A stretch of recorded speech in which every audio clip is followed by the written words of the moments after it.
in Washington State. The Little Minister by J. M. Barrie. Chapter 13. Second Coming of the Egyptian Woman. The gypsy had been passing the house, perhaps on her way to Thrums for gossip, and it was only curiosity, born suddenly of Gavin's cry, that made her enter. On finding herself in unexpected company, she retained hold of the door, and to the amazed minister she seemed for a moment to have stepped into the mud house from his garden. Her eyes danced, however, as they recognized him, and then he hardened. "This is no place for you," he was saying fiercely, when Nanny, too distraught to think, fell crying at the Egyptian's feet. "They're taking me to the poorhouse," she sobbed. "Dinna let them, dinna let them." The Egyptian's arms clasped her, and the Egyptian kissed the sallow cheek that had once been as fair as yours, madam, who may read this story. No one had caressed Nanny for many years, but do you think she was too poor and old to care for these young arms around her neck?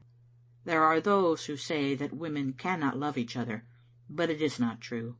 Woman is not undeveloped man, but something better, and Gavin and the doctor knew it as they saw Nanny clinging to her protector. When the gypsy turned with flashing eyes to the two men, she might have been a mother guarding her child. "How dare you!" she cried, stamping her foot, and they quaked like malefactors. "You don't see," Gavin began, but her indignation stopped him. "You coward!" she said. Even the doctor had been impressed, so that he now addressed the gypsy respectfully. "This is all very well," he said, "but a woman's sympathy—" "A woman! If I could be a man for only 5 minutes." She clenched her little fists and again turned to Nanny. "You poor dear," she said tenderly. "I won't let them take you away." She looked triumphantly at both minister and doctor, as one who had foiled them in their cruel designs. "Go," she said, pointing grandly to the door. "Is this the Egyptian of the riots?" the doctor said in a low voice to Gavin. "Or is she a queen? Hoots, man, don't look so shamefaced. We're not criminals. Say something." Then to the Egyptian, Gavin said firmly, "You mean well, but you are doing this poor woman a cruelty in holding out hopes to her that cannot be realized. Sympathy is not meal and bedclothes, and these are what she needs." "And you, who live in luxury," retorted the girl, "would send her to the poorhouse for them. I thought better of you." "Tuts," said the doctor, losing patience. "Mr. Dishart gives more than any other man in Thrums to the poor, and he is not to be preached to by a gypsy. We are waiting for you, Nanny." "Ay, I'm coming," said Nanny, leaving the Egyptian. "I hae to gang, lassie. Dinna greet for me." But the Egyptian said, "No, you're not going. It is these men who are going. Go, sirs, and leave us." "And will you provide for Nanny?" asked the doctor contemptuously. "Yes." "And where is the siller to come from?" "That's my affair and Nanny's." "Begone, both of you. She shall never want again. See how the very mention of your going brings back life to her face." "I won't be gone," the doctor said roughly, "till I see the colour of your siller." "Oh, the money," said the Egyptian scornfully. She put her hand into her pocket confidently, as if used to well-filled purses, but could only draw out 2 silver pieces. "I had forgotten," she said aloud, though speaking to herself. "I thought so," said the cynical doctor.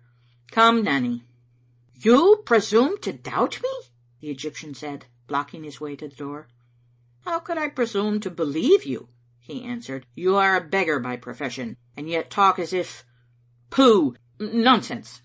"I would live on terrible little," Nanny whispered, "and Sanders will be out again in August month." 7 shillings a week," rapped out the doctor. "Is that all?" the Egyptian asked. "She shall have it then." "When?" "At once. No, it is not possible to-night, but to-morrow I will bring £5. No, I will send it. No, you must come for it." "And where, O daughter of Dives, do you reside?" the doctor asked. No doubt the Egyptian could have found a ready answer had her pity for Nanny been less sincere. As it was, she hesitated, waiting to propitiate the doctor, while holding her secret fast. I only asked, McQueen said, eyeing her curiously, because when I make an appointment I like to know where it is to be held. But I suppose you are to rise out of the ground as you have done to-day, and did 6 weeks ago. Whether I rise out of the ground or not, the gypsy said, keeping her temper with an effort, there will be a 5-pound note in my hand. You will meet me tomorrow about this hour at, say, the Chimes of Cushy. No, said the doctor, after a moment's pause, I won't. Even if I went to the Chimes, I should not find you there. Why can you not come to me?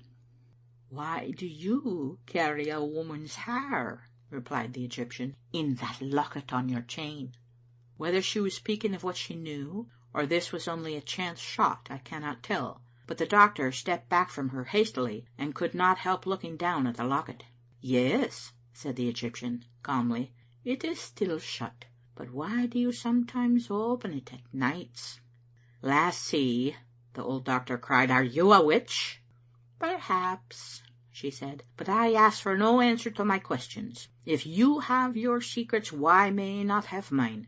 Now, will you meet me at the Chimes? No, I distrust you more than ever. Even if you came, it would be to play with me, as you have done already. How can a vagrant have 5 pounds in her pocket when she does not have 5 shillings on her back? You are a cruel, hard man, the Egyptian said, beginning to lose hope. But see, she cried, brightening, look at this ring. Do you know its value? She held up her finger, but the stone would not live in the dull light. I see it is gold, the doctor said cautiously, and she smiled at the ignorance that made him look only at the frame. Certainly it is gold, said Gavin, equally stupid. Mercy on us, Nanny cried. I believe it's what they call a diamond. How did you come by it? The doctor asked suspiciously.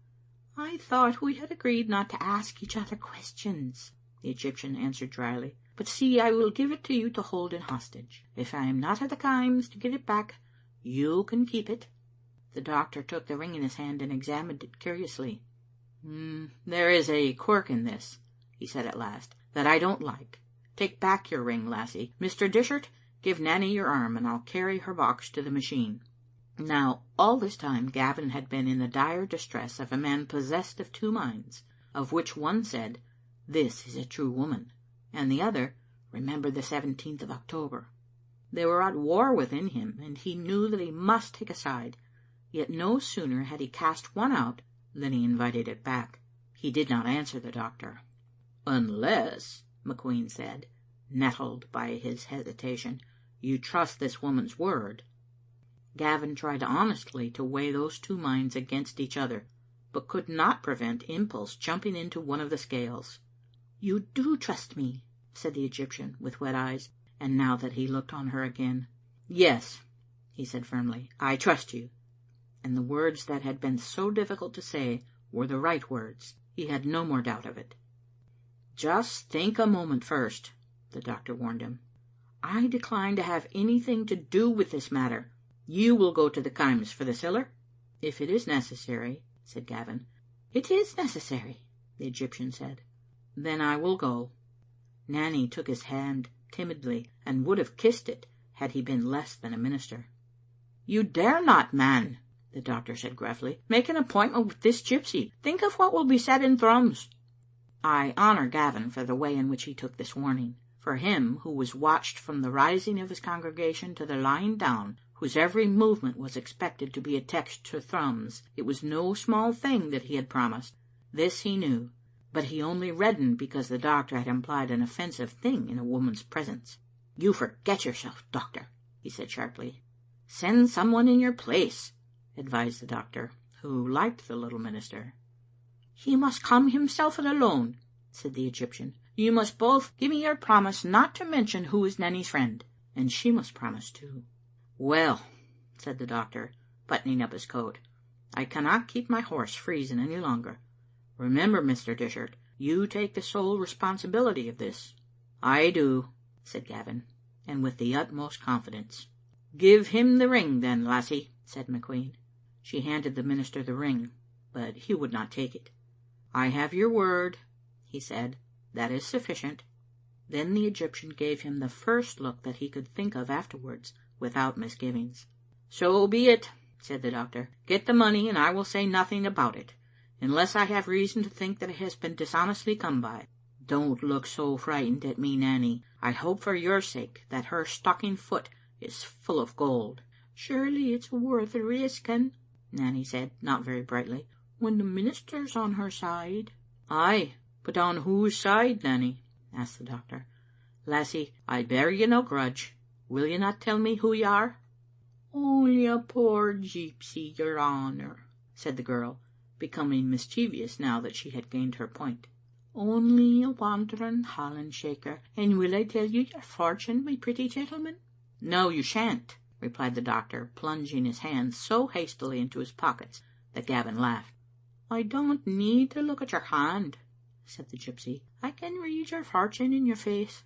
She looked at him fixedly, so that he fidgeted. I see you, said the Egyptian in a sepulchral voice, and speaking slowly, become very frail. Your eyesight has almost gone. You are sitting alone in a cold room, cooking your own dinner over a feeble fire. The soot is falling down the lum. Your bearish manners towards women have driven the servant lassie frae your house, and your wife beats you. Aye, you spoil your prophecy there, the doctor said, considerably relieved, for I'm not married. My pipe's the only wife I ever had. You will be married by that time, continued the Egyptian, frowning at this interruption, for I see your wife. She is a shrew. She marries you in your dotage. She locks at you in company. She does not allow you to smoke. Away with you, you jade, cried the doctor in a fury, and feeling nervously for his pipe. Mr. Dishart, you had better stay and arrange this matter as you choose, but I want a word with you outside. And you're no angry with me, doctor, are you? asked Nanny wistfully. You've been right good to me, but I canna thole the thought of that place. And oh, doctor, you wouldn't tell naebody that I was so near tying to it? In the garden, McQueen said to Gavin, You may be right, Mr. Dishart, in this matter, for there is this in our favour, that the woman can gain nothing by tricking us. She did seem to feel for Nanny. But who can she be? You saw she could put off and on the Scotch tongue as easily as if it were a cap. She is as much a mystery to me as to you, Gavin answered, but she will give me the money, and that is all I ask of her. Aye, that remains to be seen. But take care of yourself. A man's second childhood begins when a woman gets hold of him. Don't alarm yourself about me, doctor. I dare say she is only one of those gypsies from the south. They are said to be wealthy, many of them, and even, when they like, to have a grand manner. The Thrums people had no doubt but that she was what she seemed to be. Aye, but what does she seem to be? Even that puzzles me. And then there is this mystery about her which she admits herself, though perhaps only to play with us. Perhaps, said Gavin. She is only taking precautions against her discovery by the police. You must remember her part in the riots. Yes, but we never learned how she was able to play that part. Besides, there is no fear in her, or she would not have ventured back to Thrums. However, good luck attend you, but be wary. You saw how she kept her feet among her shalls and wills. Never trust a Scotch man or woman who does not come to grief among them. The doctor took his seat in the dog cart. And Mr. Dishart, he called out, that was all nonsense about the locket. End of chapter 13. Recorded by Sylvia M.B. in Washington State.